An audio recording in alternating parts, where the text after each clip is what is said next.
with here today.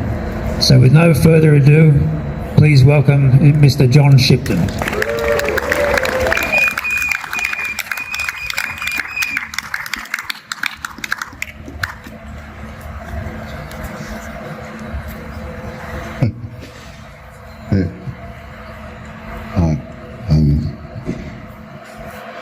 A couple of years ago with the senior council, we were approaching the Attorney General's building, and I turned to him and said, how many people work in here?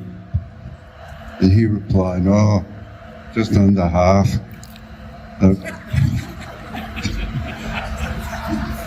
I'd like to take a different approach to David and his troubles and assert firmly that David McBride is a historical figure.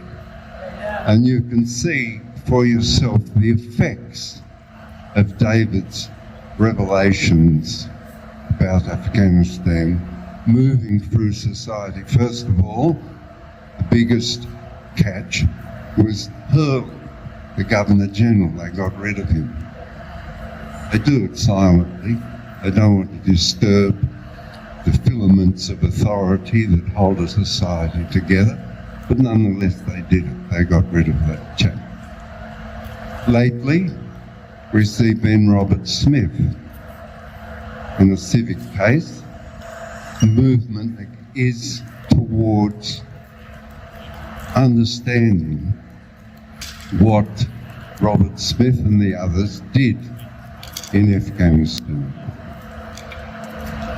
The next one is ISR, Intelligence, Surveillance and Reconnaissance.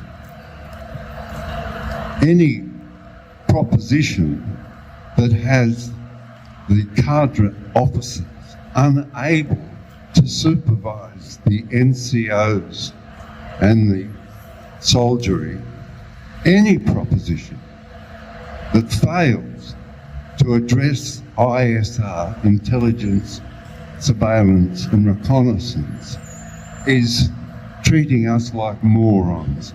That's their singular job, is to organise the work, what they call the work that the troops do.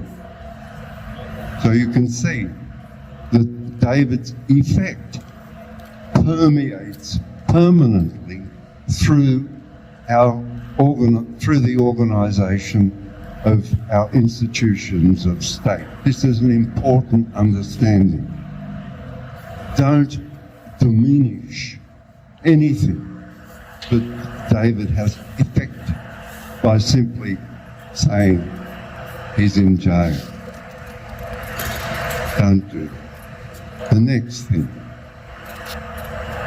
In 2000, after the Taliban had taken over, the United Nations revealed that the Taliban had reduced the opium production to 10 to 12% of world opium production. The United States invaded. Opium production rose to 82 and then to 90% of world production. That is under the supervision of the United States in its invasion, which included Australia.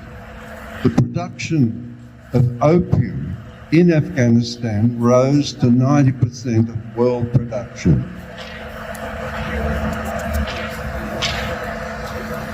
In 2016,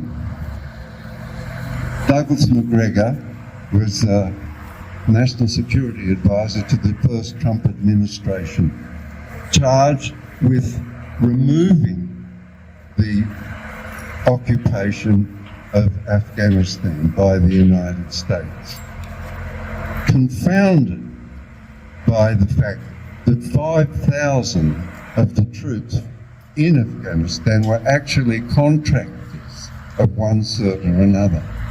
To be revealed to us what a vile and wretched thing the occupation of Afghanistan was, and how it infected the Australian troops who were part of that occupation.